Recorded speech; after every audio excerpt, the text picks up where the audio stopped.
Bonjour à tous, merci de nous retrouver sur ce nouvel hebdo. Vous reconnaissez certainement le grand chapiteau qui est derrière moi, c'est la bulle du livre. Nous sommes au Festival des Imaginales, on en parle tout de suite.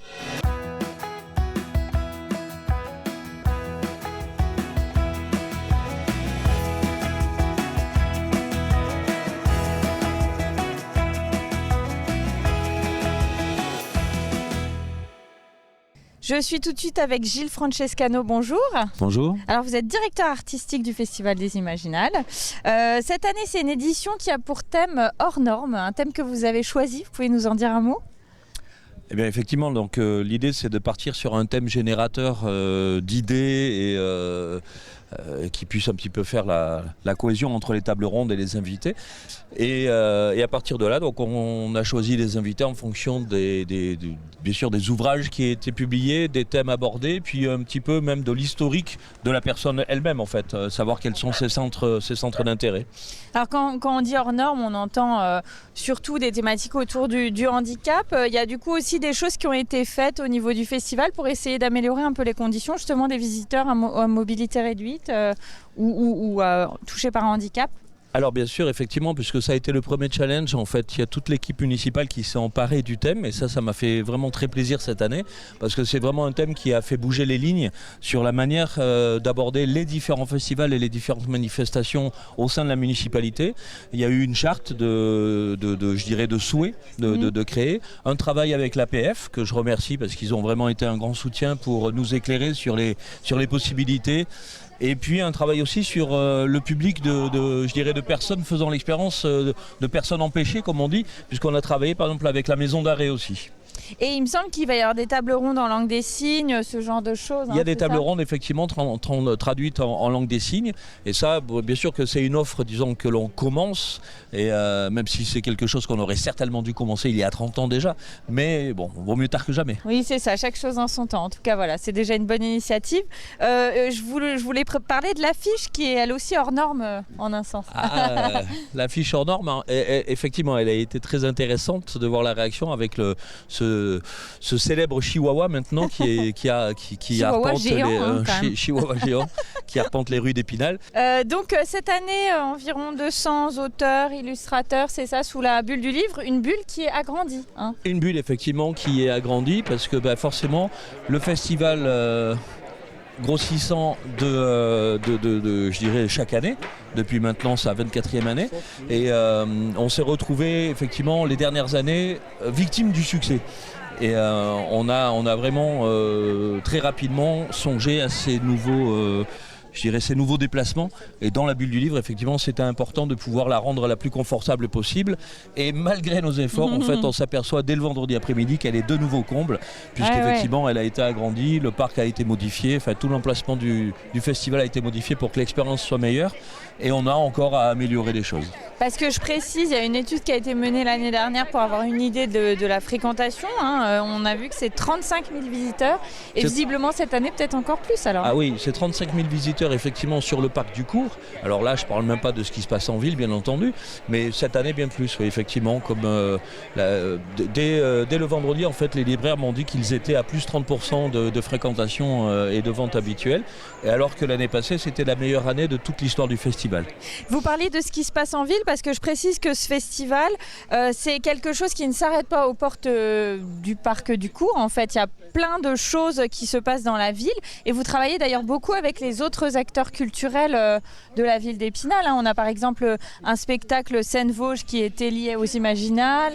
Il y a les Nocturnes, bien sûr, il y a plein de choses. Effectivement, depuis que moi je suis arrivé il y a 3 ans à la direction du festival, effectivement on a lié des partenariats qui n'avaient pas été tissés jusqu'à présent, c'est-à-dire que par exemple effectivement Seine-Vosges s'est inscrit aujourd'hui dans le processus du festival. La fête des images est devenue les Nocturnes des Imaginales et du coup on a aujourd'hui la basilique, le centre culturel qui est investi par le travail des Imaginales, dont la BMI aussi, puisque la BMI participe avec une énorme exposition chaque année. Et là on a l'artiste Olivier Ledroit dont les originaux valent vraiment le détour. Donc une belle offre autour des Imaginales. Si on devait dans les grandes lignes nous dire à quoi s'attendre cette année sans entrer trop dans le détail, qu'est-ce que vous pourriez nous dire ? a une énorme frustration parce que aucun festivalier ne pourra faire tout le programme. Ce qui est plutôt une bonne nouvelle. C'est plutôt une bonne nouvelle. Vous parlez de frustration, j'en profite pour rebondir. Il y a une petite exception cette année. Il y a certains auteurs d'origine anglo-saxonne qui ont une telle notoriété qu'il a fallu procéder par réservation-inscription. Ça a pu générer quelques frustrations de la part des festivaliers. Voilà, ça a pu générer quelques frustrations, mais effectivement, on s'inscrit dans un processus de la tournée de gloire des éditions Saxus avec 3 autrices américaines à énorme succès, et pour pouvoir les accueillir dans les meilleures conditions et pour que l'expérience soit plutôt agréable pour tout le monde, il a fallu se plier à quelques conditions, à savoir effectivement des préinscriptions avec des préachats, ce qui, même si ça fait un petit peu grincer, et je suis le premier à grincer un peu là-dessus, mais ce qui se comprend pour le confort de tous. Oui, oui, et du coup, elles ont un petit stand à l'extérieur de la bulle du livre pour éviter de surcharger encore davantage. Exactement, oui, voilà. Et puis profiter de ce très joli parc qui est quand même l'écrin de nature du Festival des Imaginales depuis 24 ans et qui est vraiment un poumon qui aujourd'hui fait l'identité du festival.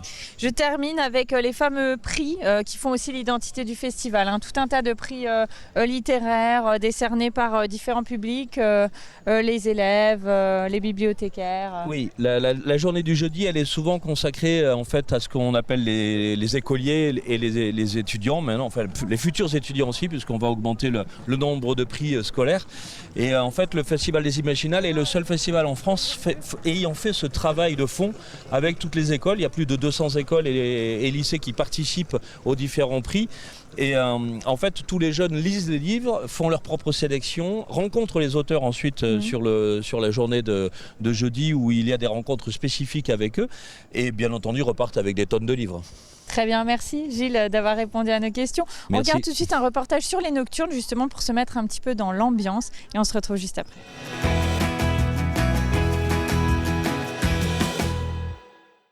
Louis, il n'est pas comme tout le monde. Et c'est justement ça que j'aime chez lui. Il s'est adapté au monde. Et moi, j'ai choisi de m'adapter à lui. L'art comme moyen de sensibilisation ici au handicap sur la façade du théâtre municipal d'Épinal ou encore sur celle du MUDAC, des vidéomappings qui sont l'ADN même des Nocturnes des Imaginales, anciennement appelées Fêtes des Images et qui se tiennent en parallèle du Festival des Mondes Imaginaires. Mais au-delà des projections habituelles sur les bâtiments de la ville, d'autres propositions sont à découvrir cette année, avec notamment à quelques pas de là la compagnie Ultreya qui s'est inspirée de faits réels elle aussi, avec cette performance immersive hors norme, tant sur le fond que sur la forme, à l'intérieur de la basilique Saint-Maurice. Tout en avançant vers le brouillard. Je voulais travailler sur le parcours d'un monsieur qui fait face à l'adversité. En fait, c'est son parcours vers la cécité. Jacques Semelin est un historien, politologue, chercheur au CNRS, qui raconte dans son ouvrage « J'arrive où je suis étranger » justement tout ce voyage vers la cécité. Comment on fait face justement à une épreuve de vie, comment on arrive à la transcender. Je trouve ça assez émouvant, poignant par le message qui est véhiculé, mais en même temps très beau en fait, très esthétique, et la cohabitation entre les images virtuelles et la basilique, ça fonctionne très bien. Il y a beaucoup d'émotions, c'est ce que je ressens en tout cas, ce que j'en pense. Ce que j'en pense, c'est que c'est très beau, de toute façon une très belle réalisation. Autre lieu, autre ambiance dans la cour de la galerie du Bailly, avec cette performance qui mêle musique et dessin en complément de l'exposition des étudiants de l'École supérieure des arts de Lorraine d'Épinal, qui propose hors format l'image dans tous ses états. C'était vraiment l'idée de sortir du cadre du dessin ou de sortir du cadre du film finalement et voir les interactions qu'il pouvait y avoir entre ces deux mondes. Donc une manière de montrer les rapports entre l'image fixe, imprimée souvent, puisqu'on fait pas mal d'éditions à l'école, et les images animées, voir comment elles se rencontrent.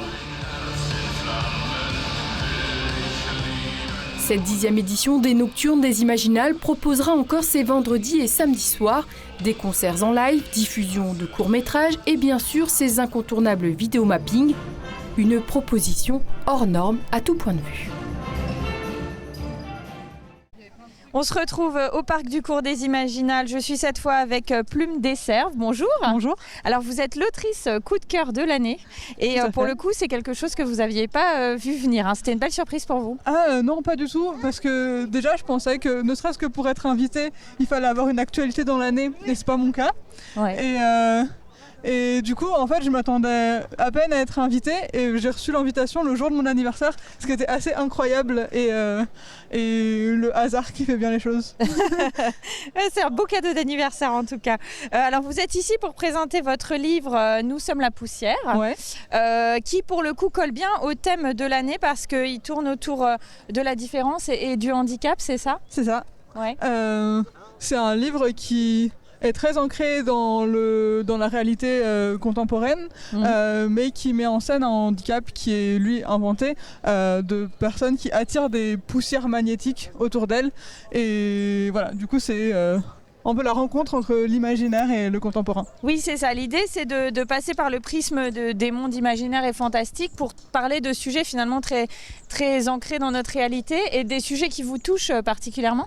Oui, tout à fait. En fait, j'ai commencé à écrire d'abord une version qui était nouvelle en tant qu'ingénieur, qui avait un regard sur le côté comment est-ce qu'on accompagnait mal les personnes en situation de handicap. Et ensuite, je me suis rendu compte que moi-même, j'étais autiste et que du coup, ça me parlait pour une raison particulière, que j'avais cette sensibilité-là. Et du coup, j'ai écrit la partie roman. Après, j'ai l'impression de faire un espèce de dialogue entre différents points de vue qui sont différents de moi à différents moments. Oui, bien sûr. Et est-ce que vous qui vous-même vous dites vous êtes autiste, donc vous sensible à ça, c'est des sujets qui ne sont pas assez abordés dans la littérature et surtout pas la littérature fantastique en fait. Qu'est-ce que vous en pensez ? Il y a un côté qui est très bizarre du fait que ça soit pas abordé parce qu'il y a beaucoup de personnes qui écrivent de l'imaginaire et qui sont pas tout à fait neurotypiques en réalité, au point que c'est même un critère de diagnostic d'aimer la science-fiction. Oui. Mais c'est vrai que des fois il y a des personnages dont on peut se dire ils ressemblent, on pourrait les interpréter comme voilà, mais d'un point de vue vraiment dire comment ça se passe le validisme, etc. J'ai pas trouvé vraiment d'autres livres qui abordaient vraiment ces questions-là de manière frontale. Alors, Gilles Francescano, qui est directeur artistique, a dit de vous pendant l'inauguration que votre livre était un ovni littéraire, pas du tout au sens péjoratif du terme, plutôt dans un côté positif, parce que vous avez cette particularité de ne pas forcément coller à un genre particulier, c'est vraiment votre propre style, quoi. Eh ben, c'est un peu flatteur. Mais oui, c'est vrai que... Mais en fait, il n'y a pas que moi qui écris entre les styles. Et c'est vrai que les livres que je préfère, c'est ceux qui sont souvent un peu... on ne sait pas trop où les classer. Mais parce qu'en fait, du coup, c'est ça qui va bousculer les codes d'un genre. C'est d'aller prendre ce qui marche bien d'un côté et ce qui marche bien de l'autre. Et faire quelque chose de neuf avec ça. Très bien. Alors, Plume des Cerfs, dites-nous où on peut vous trouver ce week-end. Alors, on va dire plutôt dimanche parce que notre émission est diffusée ce soir. Est-ce que vous participez à des tables rondes, ce genre de choses ? Alors j'ai eu plein de tables rondes, mais malheureusement dimanche mon programme il est fini. Mais par contre je serai toujours dans la bulle du livre et on pour faire des dédicaces et du coup je pourrais faire table ronde en privative pour les gens qui viendront me voir. C'est encore mieux. Merci beaucoup d'avoir répondu à nos questions. On fait une deuxième pause dans cette émission. On va se replonger dans une ancienne édition des Imaginales à travers une exposition sur les francs-maçons. C'est un univers qui suscite toujours beaucoup de curiosité. On regarde et on se retrouve juste après.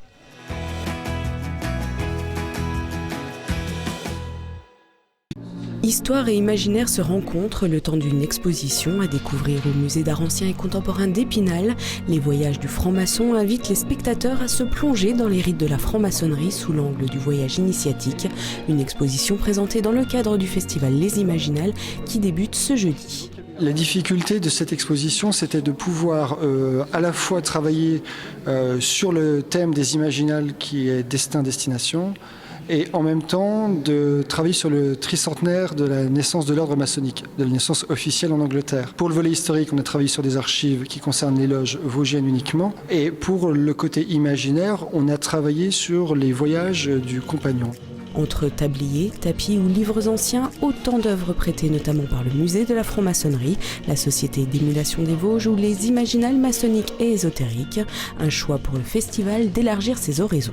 C'était effectivement un souhait de pouvoir montrer, s'adresser au public le plus vaste pour montrer, je pense pour la franc-maçonnerie que c'était quelque chose qui était un travail à partager et en tout cas et puis pour le festival de montrer qu'on était ouvert à tous les éléments et toutes les thématiques Donc cette exposition, elle n'existait pas, elle a été vraiment créée sur mesure. L'exposition présente également des films, des bandes dessinées ou des romans, tous placés sous le signe de la réflexion et du voyage. Avant-propos donc du lancement de la 16e édition des Imaginales ce jeudi. Je retrouve tout de suite Kazim Decé, de son nom d'artiste, Christophe Zwickla. Bonjour. Bonjour, enchanté. Alors, vous êtes body painter, vous. Oui, c'est ça. Voilà. Alors, on va préciser pour les gens qui ne savent pas forcément ce que c'est que le body painting. C'est de la peinture sur corps, c'est ça? Oui, le body painting, c'est l'art de la peinture sur corps. En France, on utilise, partout dans le monde, on utilise souvent le nom anglais body painting. Oui, c'est assez connu. C'est vraiment l'idée, c'est que c'est le corps qui devient le support artistique, comme pourrait l'être un tableau en fait.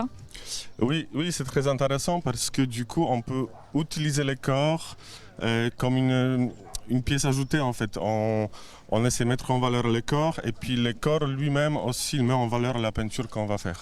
Et c'est parfois aussi, j'imagine, une manière pour les gens qui le pratiquent, en tout cas qui se font peindre le corps, de regagner de la confiance en soi, ce genre de choses. Oui, tout à fait. Même moi-même, je fais pas mal de séances photos en privé avec des clients qui viennent me voir parce qu'ils ont envie justement de découvrir, mais aussi de se sentir mieux dans leur peau. Ces effets thérapeutiques, c'est vraiment très intéressant. Et ce qui est très en vogue ces derniers temps, c'est aussi tout ce qui est peinture sur le corps du ventre de la femme enceinte, en fait. Oui, c'est on peut dire une discipline un petit peu à part. Que vous pratiquez, il me semble. Oui, tout à fait. Je le pratique aussi. On appelle ça aussi, c'est un nom anglais, belly painting, donc peinture sur ventre.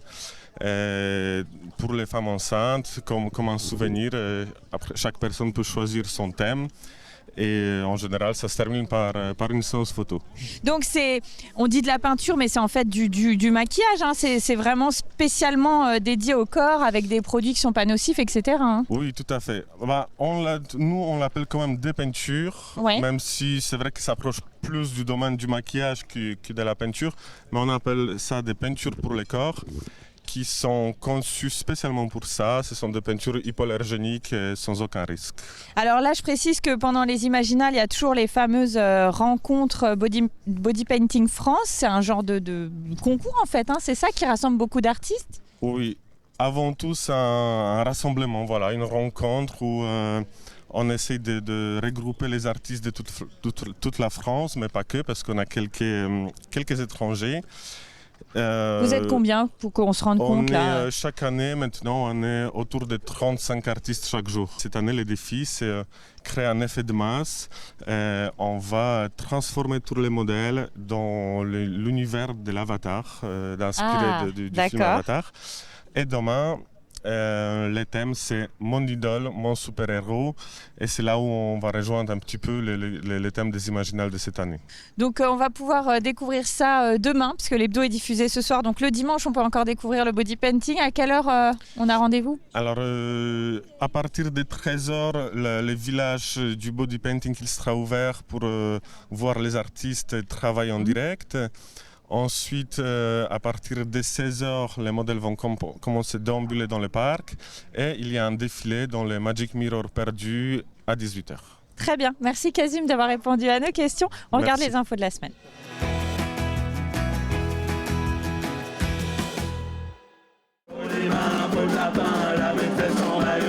Ambiance atypique en plein mois de mai, mais quand on aime, ça ne compte pas. La preuve, samedi dernier, à côté de la Rotonde à Thaon-les-Vosges, qui accueillait la 5e édition du parc Enchanté, organisé par la ville. Un festival de musique dédié aux enfants et aux familles, avec au programme une dizaine de groupes, des concerts, des animations diverses et comme ici, des déambulations musicales. Une manifestation qui a bénéficié d'une météo très clémente et a attiré près de 3000 visiteurs sur l'ensemble du week-end. 2 oreilles d'âne, alors allons chaque 2 oreilles d'âne, alors allons chaque 2 oreilles d'âne, alors allons chaque 2 oreilles d'âne, alors allons chaque. Les rendez-vous de la biodiversité reviennent à Épinal pour une 12e édition. Ce sera du 4 au 11 juin. Au programme, une quarantaine d'événements autour du thème de l'Atlas de la biodiversité, un projet lancé l'an dernier par la ville qui a permis de dresser l'inventaire de la faune et de la flore locale. L'objectif est clair, toucher le plus grand nombre, à commencer par les plus jeunes. Ils seront environ 350 élèves à se réunir vendredi 6 juin au Parc du Château. Entre ateliers, expositions, marches commentées ou encore ciné-débat, la ville souhaite informer, sensibiliser le public tout en rappelant l'importance de préserver le patrimoine naturel.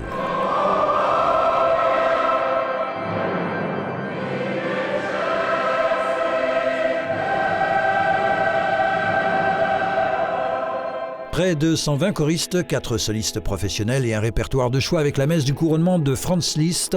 C'est ce qu'ont pu découvrir dimanche dernier les spectateurs venus assister au concert donné par la chorale régionale Accueil-Joie Lorraine-Champagne-Ardenne qui donnait l'ultime rendez-vous de sa tournée 2025 en l'église Notre-Dame au Cierge d'Épinal.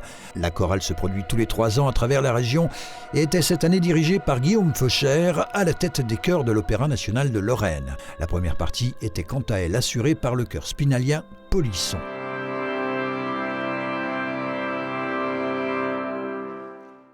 Cet hebdo est terminé. Les Imaginales, elles continuent jusqu'à demain soir. N'hésitez pas à venir jeter un coup d'œil justement sur le body painting. Vous n'aurez pas Avatar, mais vous aurez d'autres belles surprises. Quant à nous, on se retrouve la semaine prochaine. Vous aurez un hebdo sur les défis du bois avec une semaine de décalage. À très bientôt.